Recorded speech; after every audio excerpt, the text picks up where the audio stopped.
chcem pripomenúť Sapling ako mimovládku, ktorá je stále spomínaná v poslednej dobe. Ukážem vám, ako vlastne si nájdete informácie o akýchkoľvek občianskych združeniach, pretože niektorí aktivisti vám neukážu všetky informácie. Toto je stránka usaspending.go, kde sú náklady všetkých ministerstiev USA. Napríklad Department of Defense, to je ministerstvo obrany, vynakladalo 17 000 miliárd na rôzne projekty vnútorné, ale aj dotácie, ocenenia napríklad v iných štátoch mimovládok, alebo ministerstvo zahraničných vecí, to je najčastejšie ministerstvo, ktoré vlastne dotuje mimovládky v iných štátoch. Je to 57 miliárd. Dokopy vynaložili 17 000 miliárd na rôzne aktivity. Predstavte si to číslo má 13 nul. Náš štátny rozpočet ročný má 10 nul, to je 20 miliárd. Toto je 1000-krát viac. Ukážem vám, ako sa dostanete na tú stránku. Napíšete len usaspending.go a odkliknete tlačítko naľavo na vyhľadávanie ocenení a potom v kľúčových slovách keyword napíšte ten názov, napríklad nejaké mimovládky alebo slovo, ktoré sa má vyskytovať. V tomto prípade Sapling, nie G, ale Q. Stlačte to lupu, stlačte tlačítko Submit, ako potvrdiť a hľadajte ocenenia granty, v stĺpci granty a tu vidíte projekty začínajú na SLO ako Slovensko, prijímateľ je Sapling, toto nech vás nemýli, to bude tiež Sapling, to vám ukážem neskôr. Vyžiadali si ocenenie 35 000, 21 000 $, 7 000 $, a to, čo vám mnohí neukážu, je za čo. A tu sa píše, zámer tohto ocenenia je pomôcť presadzovaní a ochrane ľudských práv LGBTI plus ľudí na Slovensku. Čiže pretláča sa tá agenda, to, čo sme celý čas hovorili, tá ideológia je pretláčaná na silu. Alebo ďalej. Ďalšie ocenenie. Cieľom je oceniť zvyšujúcu sa populáciu a pracovnú alebo publicitu, zvýšiť publicitu a pracovnú toleranciu voči, či v práci, voči LGBTI ľuďom cez posilnenie nadačných kapacít pre túto mimovládku Sapling a inklúziu, tréningy určitých ľudí na inklúziu v práci, to znamená inklúziu či cigánov, či LGBTI ľudí, akýchkoľvek farebných.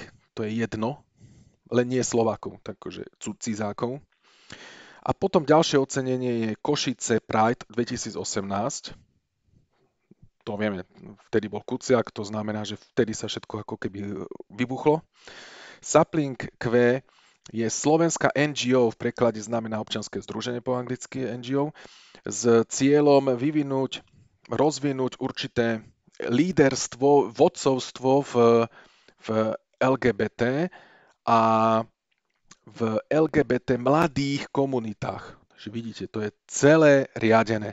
Teraz si ukážeme, ak by niekto neveril, pod týmto kódom, lebo tu sa píše, že Miscellaneous Foreign Awards, to je ako rôzne ocenenia, ale nepíše sa tu, že kto je prijímateľ, tak ukážeme si, že prijímateľ je naozaj Sapling.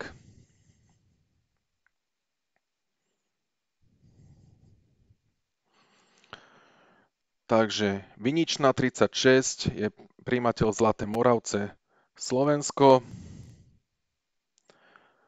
a ide o popis transakcie peňazí Košice Pride Sapling. Čiže tie peniaze naozaj tam išli a to sa konalo niekedy v rokoch 2018 z Department of States, to znamená, že to je ministerstvo zahraničných vecí. Potom tie predošlé platby boli na rok od roku 2023 do roku 2024 a potom na 2 roky od roku 2024 po 2026, čiže ešte niektoré plynú. A kto je ten Sapling? Sapling je občianske združenie, ktoré sa venuje rozvoju LGBT komunity, posilňovaniu queer ľudí nielen na východe Slovenska. Venuje sa tiež advokácii za práva LGBTI ľudí a spravodlivej politiky. Vzdelávaním a osvetou budujeme spoločnosť, kde budú queer ľudia môcť žiť dôstojný život, ako keby nemohli dnes. Sapling je tiež založený v roku 2012 a medzi naše najvýznamnejšie projekty patrí Pride Košice, to sme si ukázali, a komunitné poradenské centrum Prisma.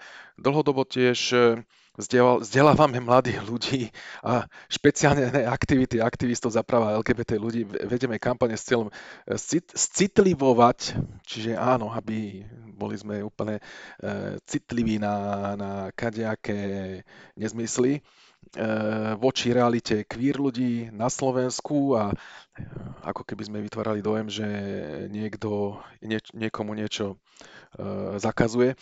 Spájame síly s angažovanou občianskou spoločnosťou a spoločne sa mobilizujeme za legislatívu i prax spravodlivú voči LGBT ľuďom. No to je ako dristy. Prišiel s tým pán Heredoš, ak si nájdete na Facebooku, tak 19.2. a 22. A v čom je problém?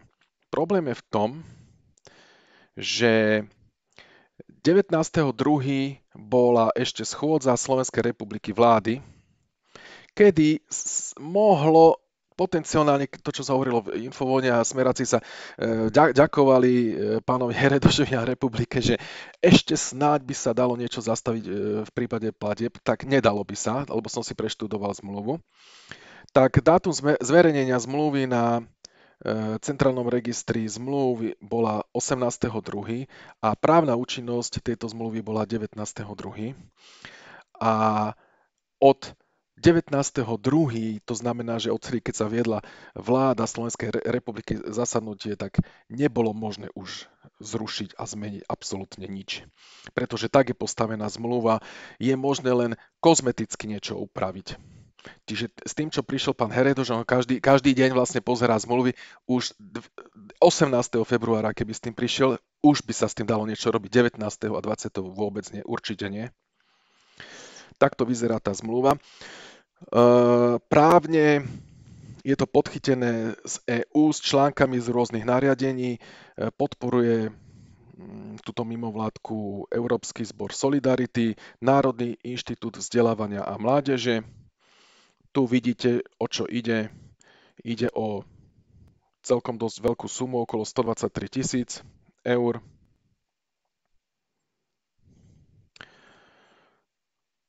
A prejdem na stranu 7 a tam je to najzaujímavejšie. 123 345 eur aj 62 centov. A projekt začína od 1. januára 2025 do 31. decembra 2026, čiže vlastne 2 roky. No a problém je v samotnej platbe. Pretože buď sa dohodnú na tom, že sa preplatí, tak ako to vidíte tu napísané, prvá splátka do 30 dní buď od dátumu nadobudnutia účinnosti dohody, to je toho 19. februára, alebo od prijatia záruky na predbežné financovanie podľa toho, čo nastane neskôr. No, ale keďže v tej zmluve, ako sme si ukázali, nie je žiadny iný dokument o dohode o preplatení, ešte majú na to niekoľko dní v marci, aby sa dohodli buď jednorázovo, že príde suma, alebo priebežne. Ale tým pádom by tam musel byť nejaký splátkový kalendár. A to je prvá splátka. A druhá splátka sa platí 60 dní od doručenia pravidelnej správy. No a pravidelná správa sa ukončí 60 dní po skončení vykazovacieho obdobia a potom sa platí druhá platba v rámci predbežného financovania a potom ďalšie platby ako zostatok po odovzdaní záverečnej správy po vykazovacom období. A to predbežné financovanie je rozdelené do dvoch splátok, zhruba 50 000 eur. A po splatení sa potom následne platí aj zostatok. A na stránke 50 tejto zmluvy je článok 32.2.2, kde koordinátor musí do 60 dní od nadobudnutia účinnosti, to znamená od 19.2., takže do apríla, musí určiť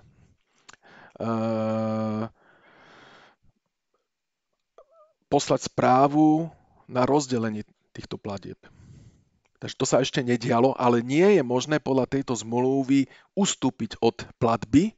Je možné len navrhnúť rozdelenie platieb, v akých splátkach, akej sumy a kedy, ale je možné len zmluvu kozmeticky formálne upraviť.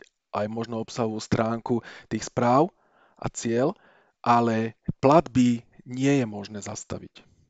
Takže ak sa niekto domnieval, že vláda 19.2. zastaví, tak ako to hovorili smeráci, že sa pokusí, právne to nie je možné už. Možné to bolo len 18.2. vtedy, keď bola zverejnená tá správa a v ten deň, tak je to nezmyselne nastavené, že v ten deň by sa musela aj tá dohoda, tá zmluva o tom grante zastaviť, čo je prakticky nemožné v jeden deň spraviť.